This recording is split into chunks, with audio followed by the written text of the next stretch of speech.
Welcome to Friday Fire with Dr. Keisha B. Spivey, where you discover how to live life on max in Jesus. It is so good to have you back. I'm glad to see I haven't run you off yet, but we're going to continue now with Module 2, Part 2, and this is about goal setting God style.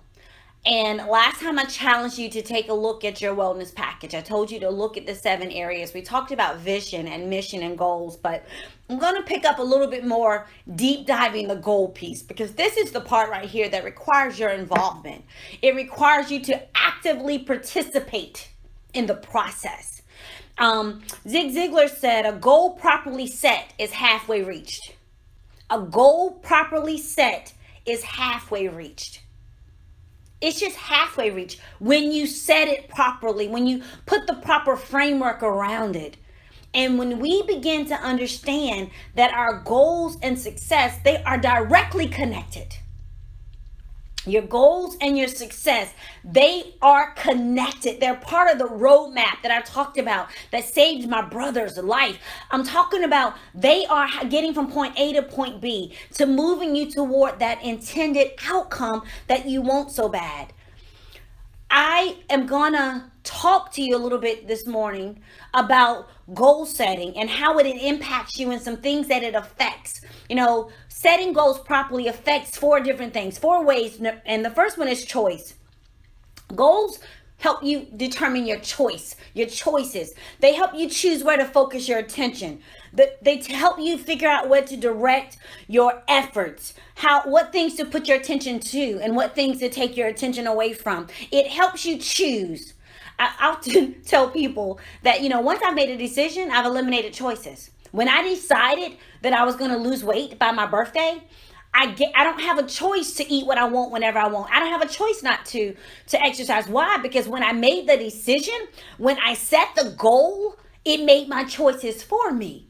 So proper goals eliminates the confusion. It eliminates all the guesswork. You know what your choices are, because it puts it in perspective. Number 2, it helps determine effort. Goals lead to more effort because it lets you know what you're working toward. When I am exercising and I am working out, I know what I'm working toward, so I can push a little bit harder. I can go a little bit stronger because I'm not just out here just doing it. I'm doing it with a goal in mind. It helps drive my effort. Thirdly, proper goal setting helps you with your persistency, because the tendency to work through challenges is greater when you are in pursuit of a specific goal. It helps me to be persistent when I don't want to be. It helps me to keep moving forward when I don't feel like it, when it gets uncomfortable, when it gets inconvenient, because I know what I'm working toward. I'm able to keep moving forward. The 4th thing is it helps us with our understanding, because goals leads us to develop and change our behavior, because we understand the rewards and we also understand the consequences. If I do this, this is the reward. If I don't do this, this is the consequence. So having the understanding of the why behind the what, which we've already talked about in Module 1, it gives me the understanding on how to move forward. When you really start deep diving goal setting, it moves us from a fixation on the past to embracing the future, from being fixated on what didn't work, what I haven't done, what I should have done, I wish I could have if I had us. No, it moves us to embracing the future. What can I do? What do I have? What are my possibilities? What are my opportunities? When you set goals, it's really me acknowledging I cannot unscramble eggs, but I can go to the fridge and get a new dozen, and I can make a new batch. I can, stay focused on what I didn't do and what didn't work out, or I can get refocused on what I could do and literally allow my goals to open up doors to new opportunities for me. It creates a chance for me to literally figure out what strategically progressing toward a goal should look like. It helps me figure out how to run my race. Hebrews 12:1 says, so let us run the race that is before us and never give up. Goals keep me moving forward. It keeps me going, so I do not give up. And we talked a little bit in the first module about the 7 parts of your wholeness package, but when I begin to set goals that align with God's will and that align with God's power, the success of God's prevailing kingdom, it literally puts me smack dab in the middle of his will. And isn't that what we want? Our aim should be to achieve all of our goals in a humble dependence on God, not apart from God, but in a dependent nature of God. You know, Proverbs 16:3 says, commit your work to the Lord and your plans will be established. When you do what you're supposed to do, when you set the goals and you are moving forward and you're connected to him and you're communicating with him and you're giving him permission and an all access pass to keep you moving forward. It literally, you can't lose. You become unstoppable because you are aligned with the King of Kings and you're moving toward the purpose and the plan that he has for your life. So yes, I am going to give you some steps to what I believe are some God ordained goals. How do you get to a place to where you're working on and what you're moving toward is aligning with his will for your life? And I'm going to give you this information, and it ain't real deep, but it's real.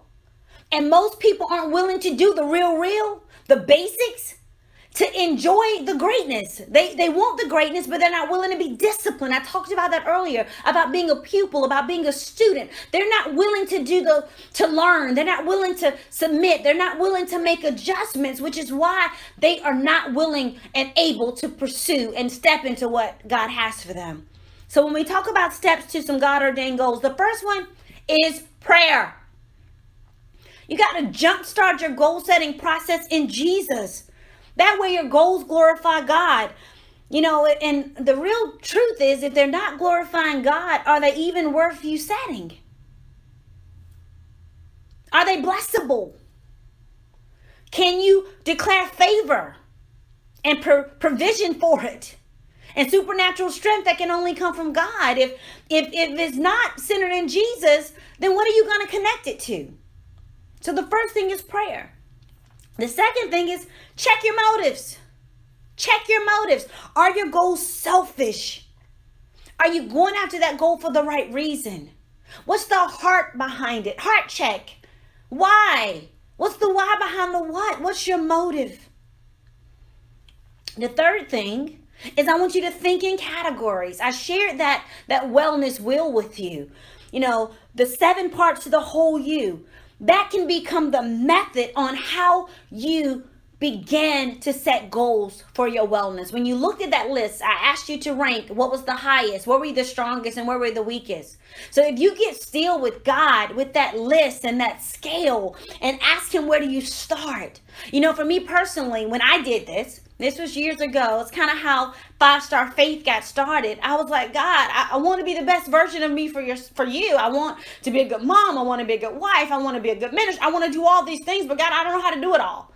And I don't know how to do it all. And so I sat still with God with that will. And he told me that I needed to develop goals in 5 areas of my life.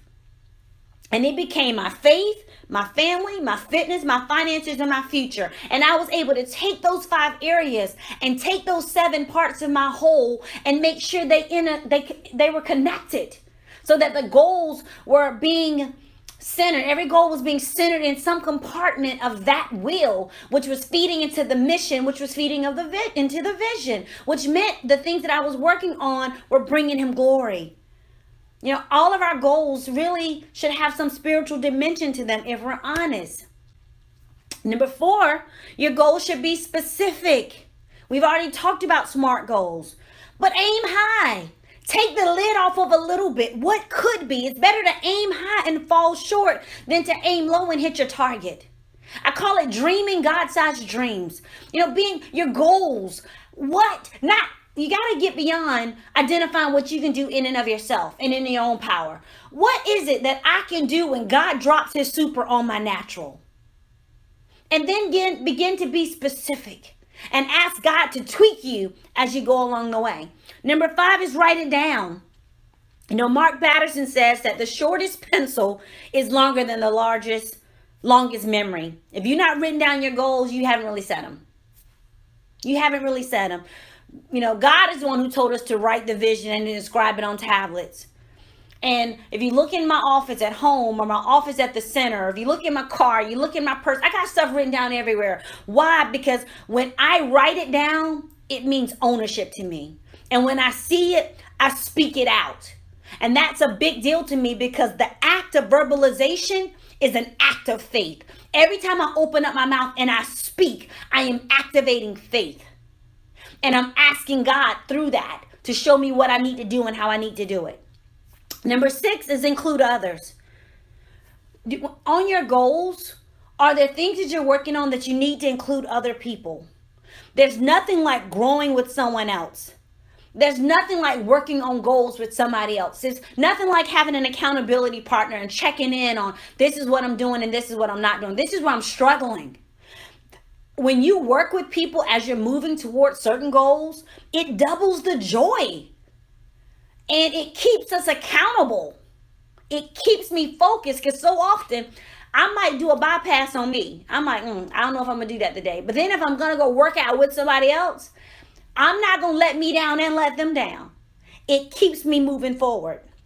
Number 7. 7 is one I've had to learn along the way, and I'm still learning it if I'm honest. That is to celebrate along the way. I'm learning to celebrate with the same intensity that I pray and that I work. To stop and to just enjoy the journey, celebrate the victory, see the progress, because it's so easy to see how much further I have to go. But sometimes you need to stop and look at where I've come from. When you begin to truly set goals, it's a way to turn your imagination into memories. And then once you are able to look at it from a memory perspective, what was once a dream or what was once a thought has now been accomplished, you can celebrate that thing. Number 8, dream big. I mentioned earlier about not being afraid to put some God-sized goals out there. You know, big goals turns us into big people. I mean, and I don't mean big as in size. I don't mean big as in comparison to other people. I'm talking about, how about big faith? How about big praise? You know, when God does something that blows your mind and you know he did it, something happens where your faith increases. Something happens where your Godfidence increases. Something happens where an awareness of who you are in him changes. So dream big. Take God out the box. Take the lid off of a little and trust God. Number 9, think long. This is one that we struggle with. Think long. Think long. Think long about the process. Think long about the process. Learn from your mistakes. And sometimes be willing to set goals that's going to take a lifetime to achieve. This is something I have to do better because I like to sprint. I don't like to run marathons. I like to sprint. Let's get her done. But God is saying, wait a minute. If all you think about is what you can get done in the next 30 days or the next 6 months or the next year, what about the thing that needs to be done that can literally become your legacy? Think long. Think long. Think long. Think beyond you. What's going to outlive you? What's going to outlast you? Think long. And number 10, the last one is pray hard. We start out with praying and we end with praying. When we begin to set our goals and we bathe them in prayer, we saturate them in prayer, then these little goals become God-ordained goals. And they're conceived in the context of prayer. And prayer is what brings them to pass. And then they're celebrated again through prayer and praise. That keeps God all over that.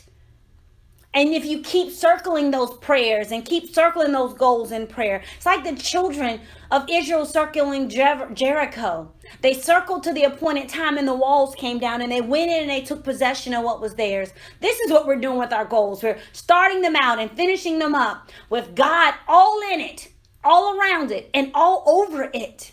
You can't lose. Victory is yours. Victory is yours. May the fire on your altar never burn out.